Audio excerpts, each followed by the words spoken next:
So what are some ways that you guys have seen adolescents use storytelling from your experiences? So in my experience working with refugees and English language learners, I find that storytelling is a really great and non-threatening way for students to express themselves, even though they don't have the vocabulary and sophisticated English to feel like they can tell stories. They actually can, and I've actually used photography a lot and to help English language learners tell stories, because using photography they have a template for telling their stories, because all of the objects in the image are a jumping off point for using the language that they have to tell the story that they have to tell, and that really helps them kind of express their emotions and to kind of feel as though they have something to offer and something to tell, despite the fact that they don't have enough language to say everything they want to say. Well, I don't have much classroom experience to bring, but because I'm completely shifting careers and I'm in this program for a fresh start into a career of teaching. But just from being in this class on adolescent development, I've been able to hear so many different perspectives from different subject matters, because students are taking this class to become math teachers, PE teachers, history, science, German, French teachers. So I think storytelling can be incorporated into all of those different subjects.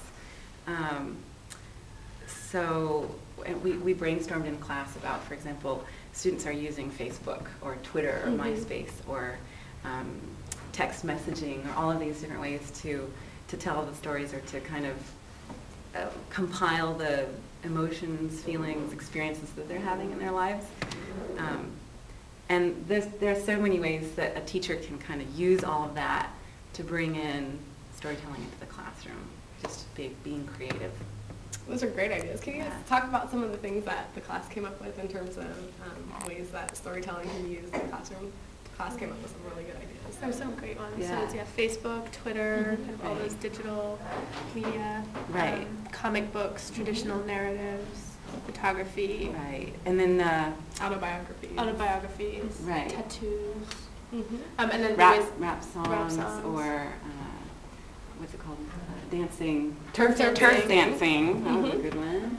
And the class had some really great brainstorms of how specifically to integrate those into the classroom. So a science teacher talked about how she was teaching the parts of a cell, and that she gave each different parts of a cell to a different group, and they had to write a story personifying that different cell. And another teacher talked about how in teaching mythology she heard of another teacher who had her students make a Facebook page for every single one of the mythological gods, right, so that they made a Facebook page to describe who they were.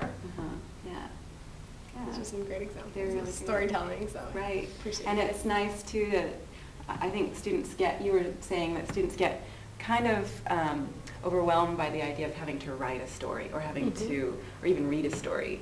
But if they can see that there's all these other ways of telling their stories, through maybe spoken word, or just that they're already telling their stories. They don't even realize it, by the way they chat with their friends, or the different versions of the story that they tell their parents versus the story that they tell their friends.